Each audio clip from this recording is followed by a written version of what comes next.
Assalamualaikum warahmatullahi wabarakatuh. Kami dari kelompok 6. Perkenalkan dengan nama saya Anggil Trihinardi dengan NIM 15220237. Perkenalkan nama saya Fadil Hidayat dengan NIM 15220438. Perkenalkan, nama saya Fahrian dengan NIM 1522077. Pada slide pertama saya akan menjelaskan analisa data berkala time series. Data berkala data berkala atau deret waktu adalah data yang dikumpulkan dari waktu ke waktu untuk menggambarkan perkembangan suatu kegiatan atau sekumpulan hasil observasi yang diatur dan didapat menurut urutan kronologis waktu. Misalnya perkembangan produksi, harga barang, hasil penjualan, jumlah penduduk, dan lain-lain. Analisis data berkala memungkinkan kita untuk mengetahui perkembangan suatu atau beberapa kejadian serta pengaruhnya atau hubungannya terhadap kejadian lain. Dengan data berkala, kita dapat membuat ramalan berdasarkan garis regresi atau garis tren. Data berkala terdiri dari komponen-komponen, sehingga dengan analisis data berkala, kita dapat mengetahui masing-masing komponen, atau bahkan menghilangkan suatu atau beberapa komponen, karena ada pengaruh dari komponen. Data berkala selalu mengalami perubahan-perubahan, sehingga apabila kita dibuat grafik akan menunjukkan adanya fluktuasi. Komponen data berkala. 1. Gerakan jangka panjang atau tren. Suatu gerakan yang menunjukkan arah perkembangan atau kecenderungan secara umum. Arahannya bisa menaik atau menurun. Secara garis tren ini juga sangat berguna untuk membuat ramalan, forecasting tren. Sekuler umumnya meliputi gerakan yang lamanya sekitar 10 tahun atau lebih. Tren dibedakan menjadi dua jenis, yakni tren linear, mengikuti pola garis lurus Y sama dengan A plus B T. B. Tren non-linear, mengikuti pola lengkungan, parabola, eksponensial, logaritma, dan lain-lain. 2. Gerakan siklis. A. Gerakan atau variasi jangka panjang di sekitar garis tren, berlaku untuk data tahunan. Gerak sikli bisa terulang setelah jangka waktu tertentu, setiap 3 tahun, 5 tahun, atau bisa lebih. B. Gerakan siklis melukiskan terjadinya 4 fase kejadian dalam jangka waktu tertentu, yakni kemajuan, kemunduran, depresi, dan pemulihan. 3. Gerakan musiman. Gerakan musiman terjadi lebih teratur dibandingkan gerak siklis dan bersifat lengkap. Biasanya selama 1 tahun kalender, gerak ini berpola tetap dari waktu ke waktu. Faktor utama yang menyebabkan gerak ini adalah iklim dan kebiasaan. 4. Gerakan irreguler dan faktor residu, gerakan tak teratur. Gerakan ini bersifat sporadis atau tidak teratur dan sulit dikuasai. B. Perang, bencana alam, mogok, dan kekacauan adalah beberapa faktor yang terkenal yang bisa menyebabkan gerakan ini terjadi. C. Dengan adanya pengaruh tersebut, maka gerakan irreguler sulit untuk dilukiskan dalam suatu model. Analisis tren linear. Persamaan tren linear adalah berikut ada beberapa cara untuk menentukan persamaan tren linear, yaitu dengan rumus Y sama dengan A plus BT. 1. Metode tangan bebas. Langkah-langkah. A. Buat sumbu datar T dengan sumbu tegak Y, di mana T menyatakan variabel waktu, tahun, bulan, dan lain-lain, dan Y menyatakan variabel yang akan dianalisis. Nilai data berkalanya buat diagram pencar dari koordinat T, Y. B. Tarik garis yang dapat mewakili atau paling tidak mendekati semua titik koordinat yang membentuk diagram pencar tersebut. C. Jika garis yang terbentuk bergerak di sekitar garis lurus, maka cukup alasan untuk menentukan bahwa tren yang terbentuk adalah tren linear. Sedangkan apabila garis yang terbentuk cenderung lengkung, maka tren yang terbentuk adalah tren non-linear. Peramalan. Pada dasarnya, peramalan adalah merupakan suatu dugaan atau perkiraan tentang terjadinya suatu keadaan di masa depan. Tetapi dengan menggunakan metode-metode tertentu, maka peramalan akan menjadi lebih dari sekedar perkiraan. Adapun manfaat dari peramalan adalah sebagai berikut. 1. Membantu agar perencanaan suatu pekerjaan dapat diperkirakan dengan secara tepat. 2. Merupakan suatu pedoman dalam menentukan tingkat persediaan perencanaan, dapat sebagai masukan untuk menentukan jumlah investasi. 3. Membantu menentukan pengembangan suatu pekerjaan untuk periode selanjutnya. Teknik dan jenis-jenis peramalan. Situasi peramalan sangat beragam dalam horizon waktu peramalan. Faktor yang menentukan hasil sebenarnya tipe bola data berbagai aspek lainnya. Teknik tersebut dibagi ke dalam dua kategori utama, yaitu A. Metode kualitatif, yaitu peramalan yang didasarkan atas kualitas pada masa lalu. Hasil peramalan yang dibuat sangat tergantung pada orang yang menyusunnya. Metode peramalan secara kualitatif dapat dibagi menjadi ke dalam 5 bagian, yaitu satu, metode Delphi. Sekelompok pakar mengisi kuesioner moderator menyimpulkan hasilnya dan memfokuskan menjadi suatu kuesioner baru yang diisi kembali oleh kelompok tersebut. Demikian seterusnya. Kedua, dugaan manajemen estimate atau panel konsensus, di mana peramalan semata-mata berdasarkan pertimbangan manajemen umumnya oleh manajemen senior. Riset pasar, market atau research merupakan metode peramalan berdasarkan hasil dari survei pasar yang dilakukan oleh tenaga pemasaran produk atau yang mewakilinya. 4. Metode kelompok terstruktur, struktur group methods. Seperti metode Delphi dan lain-lain, metode Delphi merupakan teknik peramalan berdasarkan pada proses konvergensi dari opini beberapa orang atau ahli secara interaktif tanpa menyebutkan identitasnya. 5. Analogi historis, historical analogi, merupakan teknik peramalan berdasarkan pola data masa lalu dari produk-produk yang dapat disamakan secara analogi. B. Metode kuantitatif adalah peramalan yang dapat didasarkan atas data yang dapat kuantitatifkan pada masa yang lalu. Jenis yang pertama menggunakan ekstrapolasi horizontal, musiman, dan kecenderungan tren. Metode peramalan kuantitatif dapat dibagi dalam dua bagian, yaitu analisa deret berkala time series adalah suatu analisis yang berdasarkan hasil ramalan yang mempengaruhi tujuan metode peramalan. Deret berkala adalah menentukan pola dalam deret data historis dan mengeksploitasikan pola dalam deret data historis dan mengeksploitasikan pola tersebut ke masa depan. Kedua, metode kasual adalah suatu metode yang menggunakan pendekatan sebab, akibat, dan bertujuan untuk meramalkan keadaan di masa yang akan datang dengan menemukan dan mengukur beberapa variabel tidak bebas yang akan diramalkan. Tujuan dari metode kasual adalah menemukan bentuk hubungan tersebut dan menggunakannya untuk meramalkan nilai mendatang dari variabel tidak bebas. Metode rata-rata bergerak moving effort.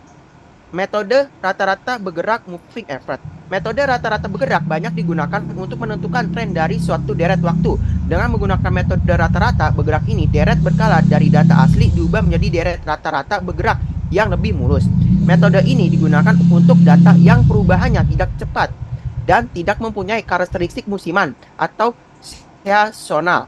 Metode rata-rata permintaan aktual dari N periode terakhir terdapat 3 macam model rata-rata bergerak, yaitu 1. Simple moving effort.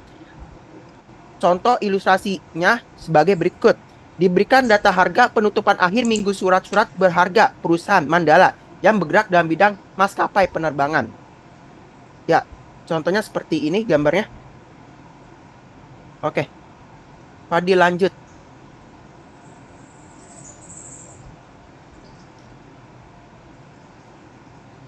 Maka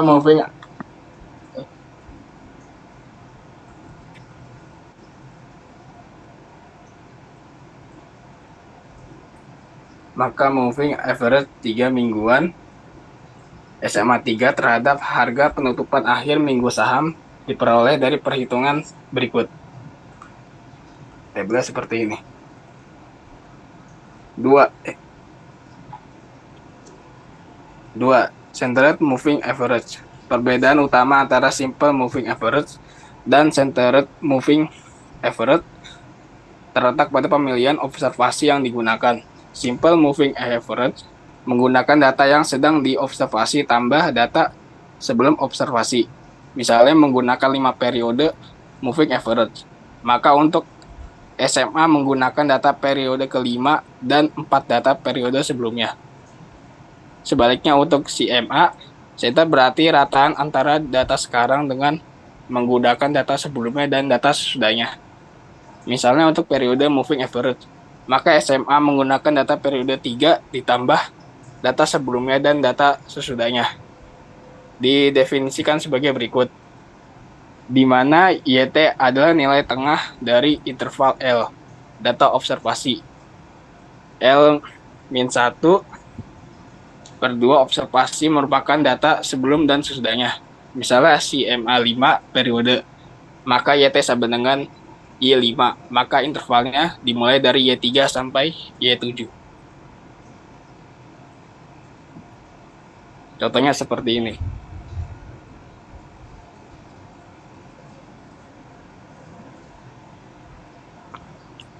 3. Weight moving average. Rumus untuk weighted moving average atau disingkat WMAT. Ilustrasi 3. Diketahui data penjualan susu departemen store 4 bulan periode, kemudian ingin meramalkan penjualan bulan kelima dengan moving average di mana menggunakan bobot 40% actual sales untuk bulan saat ini, 30% untuk 2 bulan sebelumnya, 20% untuk 3 bulan sebelumnya, dan 10% untuk 4 bulan sebelumnya. Data penjualannya sebagai berikut. Peramalan weight moving average dengan N sama dengan 4 adalah, maka ramalan bulan kelima ditambah T dengan T sama dengan 1, 2, 3 adalah,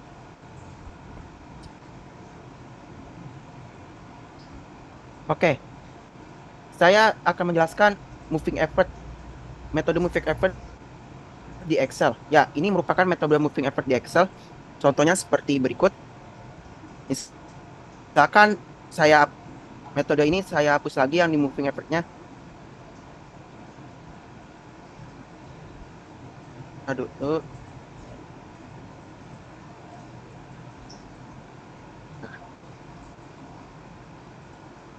Nah, ini contoh moving average. Misalkan moving average di sini saya delete dan saya bikin ulang. Ya, saya beri contoh. Di sini kita masuk.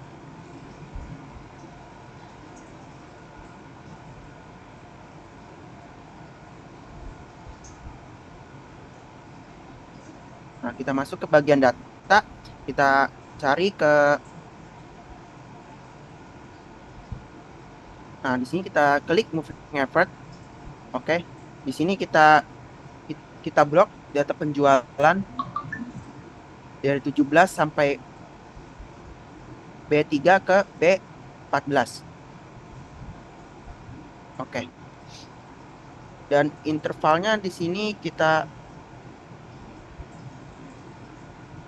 masukkan dengan angka 3, output range-nya dengan angka C3, dan kita checklist set output dan kita klik OK.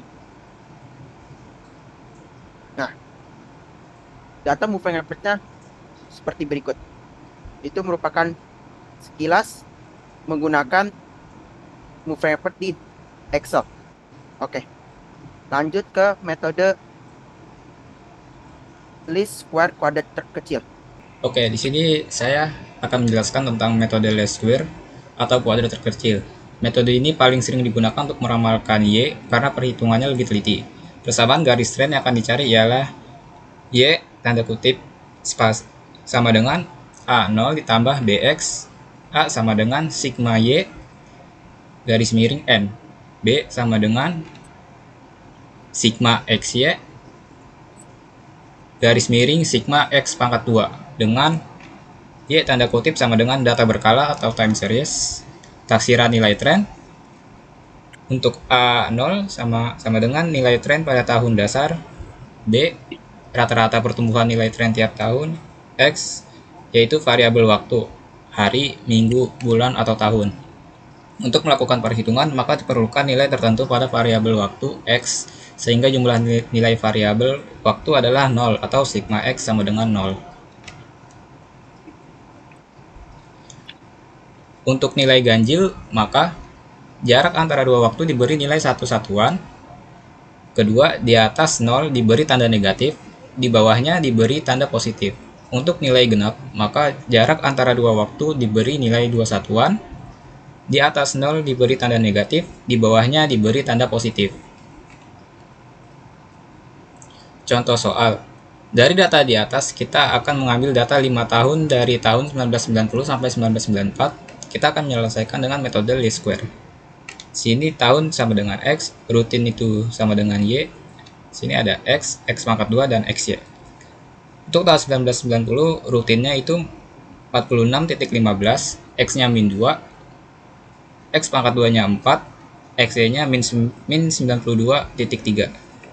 Untuk 1991, rutinnya 56.44, X-nya min 1, X pangkat 2-nya 1, dan XY-nya itu negatif 56.44.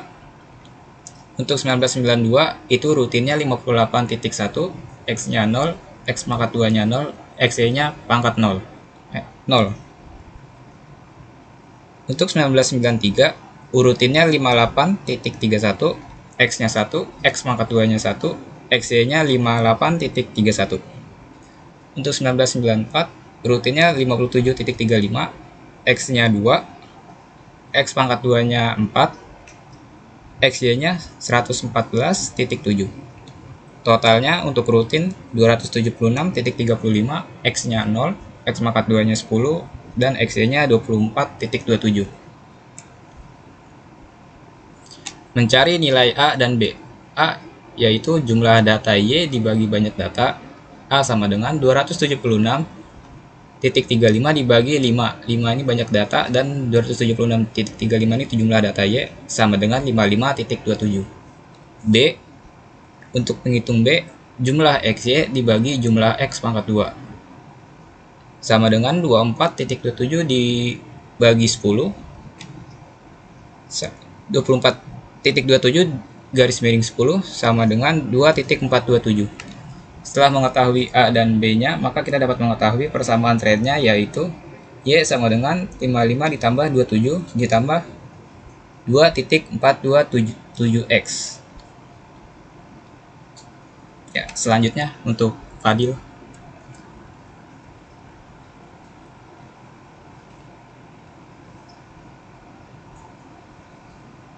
Dari persamaan di atas, maka nilai tren dari tahun 1990 sampai 1994 adalah tahun 1990 rutinnya 50,41, 1991 rutinnya 52,84, tahun 1992 rutinnya 55,27, tahun 1993 rutinnya 57,697, dan terakhir tahun 1994 rutinnya 60.124.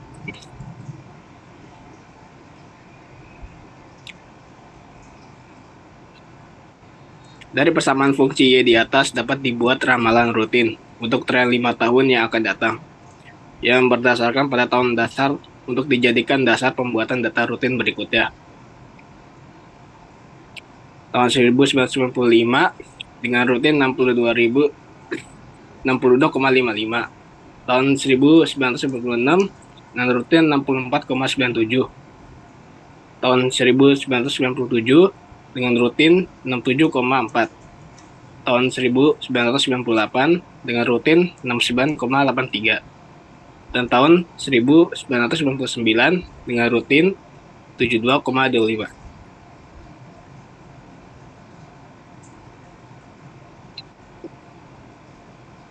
Contoh untuk data genap dengan mengambil 6 data dari tahun 1995 sampai tahun 2000.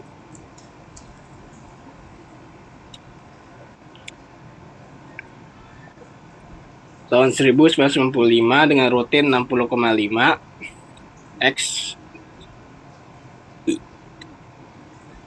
X min 5, X2 25, XY min 300,25. Tahun 1996 rutin 56,66, X min 3, X2 9, XY min 169,98. Tahun 1997 rutin 59,62, X min 1, X 21, XY min 59,62. Tahun 1998, rutin 85,5, X1, X21, XY 85,5. Tahun 1999, rutin 74,19, X3, X29, XY 222,57. Tahun 2000, rutin 71,13, X5, X225, XY 355,65. Totalnya untuk rutin 407,15, X0, X2 70, XY 133,87.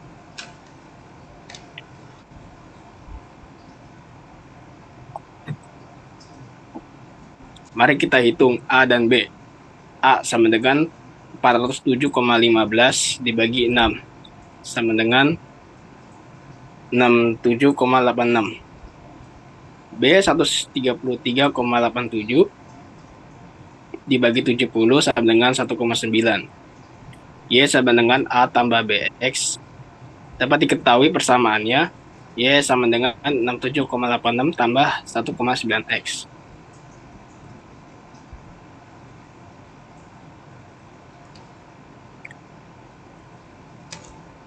Setelah kita dapat hasil dari train data, maka dapat kita buat untuk tahun berikutnya dengan menambahkan 3,8 pada setiap rutin per tahunnya. Contoh melakukan perhitungannya di sini Share screen-nya. ya. Sini saya sudah ada Excel-nya untuk contohnya. Untuk cara menghitungnya di sini saya sudah ada contohnya. Tahun 1990 ada rutin dengan 46,15, 1991 ada 56,44, 1992 ada 58,1, 1993 ada 58,31, dan 1994 ada 57,35. Sini kita jumlahin dulu. Untuk mencari nilai X-nya karena nilai ganjil, jadi di tengah-tengahnya kita kasih nilai 0. Di atasnya kita kasih min 1, sini min 2, sini 1, sini 2. Kita totalin juga.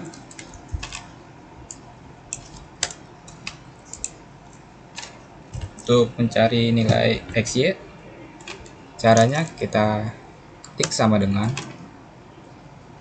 kita pilih kolom X dikali 2.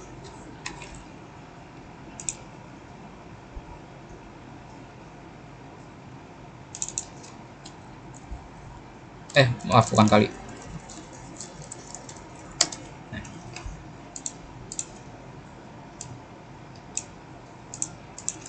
Kita jumlahin juga.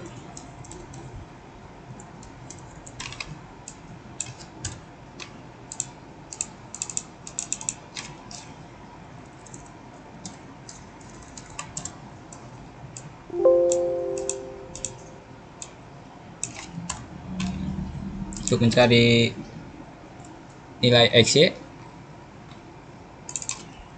kita sama dengan kita pilih yang ini, kolom ini dikali dengan kolom X.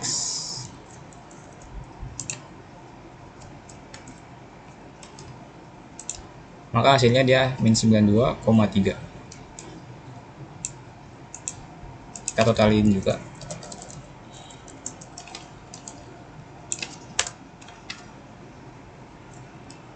Nah, untuk mencari nilai Y2 di sini ada rumusnya A0 ditambah BX, di mana A itu sama dengan jumlah data Y dibagi banyak data dan B sama dengan jumlah XY dibagi jumlah X2. Cara menghitungnya di sini untuk A-nya sini jumlah data Y. Jumlah data Y ini totalnya 276,35. Oke, kita terus dulu sini 276,35 dibagi banyaknya data. Banyaknya data di sini ada 5 data. Jadi dibagi 5. Maka hasilnya 276 bagi 5. 55,27. Ini untuk nilai A-nya, untuk nilai B-nya di sini jumlah XY dibagi dengan jumlah X2. XY-nya di sini 24,27. Kita tulis dulu. Dibagi jumlah X2. Jumlah X2 ini jumlahnya di sini 10. Tinggal kita jumlahin aja. 247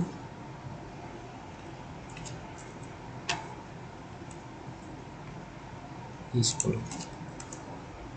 Hasilnya 2,427. Nah, untuk mencari Y2-nya di sini sudah ketemu A sama B-nya. A sama B-nya ini 55,27 dan B-nya ini 2,427. Caranya untuk tahun 1990 kita tulis dulu 1990 sama dengan 55,27 A-nya ditambah 2,427. Nah, di sini kan ada 2,427 jumlah maaf di sini B-nya ada BX. Jadi di sini 2,427 sama dengan dalam kurung sini X, berarti X-nya ini min 2. Berarti kita tulis min 2. Nah, kita tinggal jumlahin aja. Ini 55,27 ditambah 2,427 dikali min 2. Hasilnya 50,416.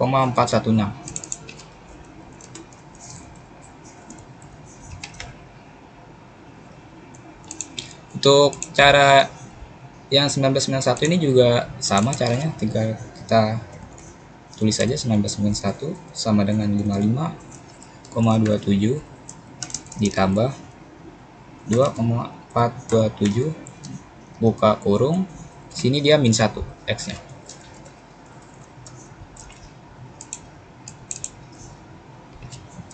Nah, kita tinggal jumlahin 55,27 tambah 2,427 dikali min 1.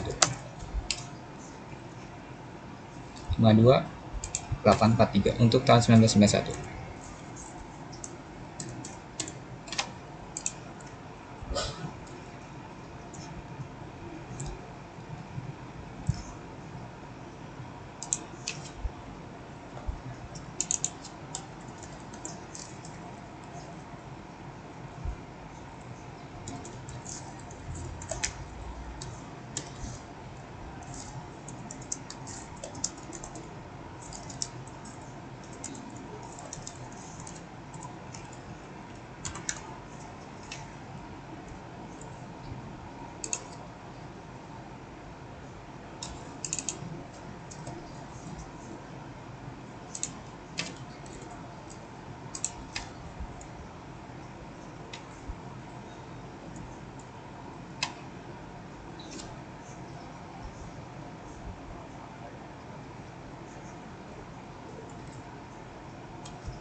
Jangan lupa dijumlahkan juga.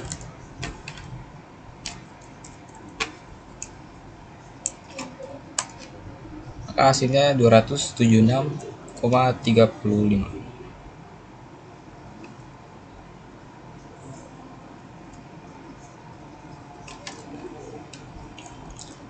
Nah, untuk menghitung dari tahun 1995 sampai 1999, caranya sama, tinggal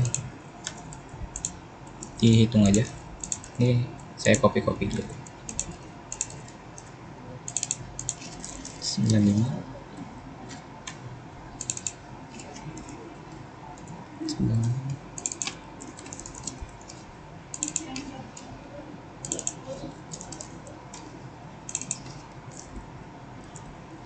99. Nah, untuk X-nya di sini berubah, bukan 2 lagi, karena dia harus ngikutin kan nih 2. Kalau misalnya di sini 1995, berarti di sini dia harusnya 3. Jadi di sini hitungannya sudah 3,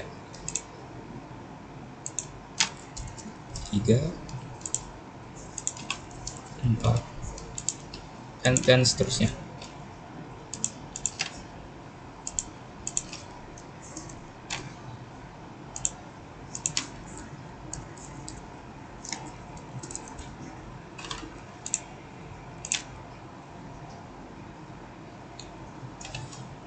Tinggal kita hitung aja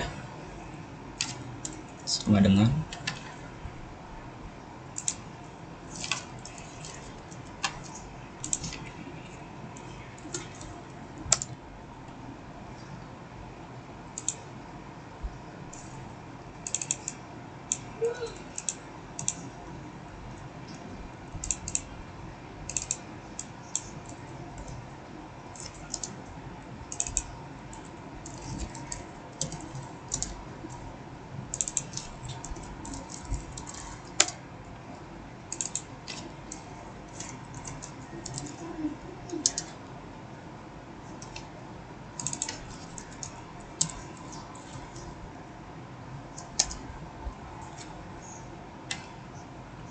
maka untuk rutin dari tahun 1995 itu ada 62,551. Untuk 1996 ada 64,978. 1997 ada 67,405. 1998 ada 69,832, dan 1999 ada 72,259. Jadi cara menghitung dari data kuadrat terkecil seperti ini hasilnya.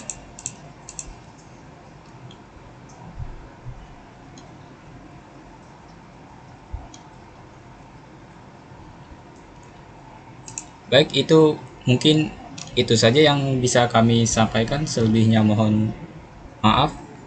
Assalamualaikum warahmatullahi wabarakatuh. Waalaikumsalam warahmatullahi